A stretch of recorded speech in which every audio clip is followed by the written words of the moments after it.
ไปเด้อเฟืองเมืองเฟืองสถานที่ท่องเที่ยวยามเช้าใส่บาตรเด้อ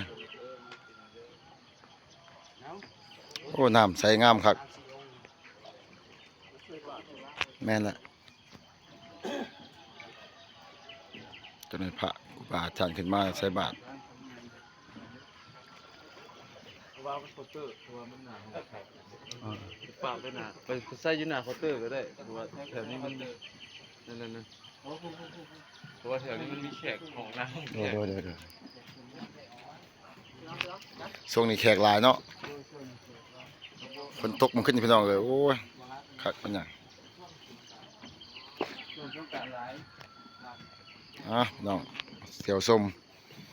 แถมเมืองเฟืองเนาะ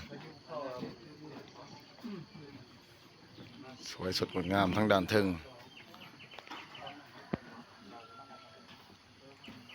พี่น้องทั้งหมด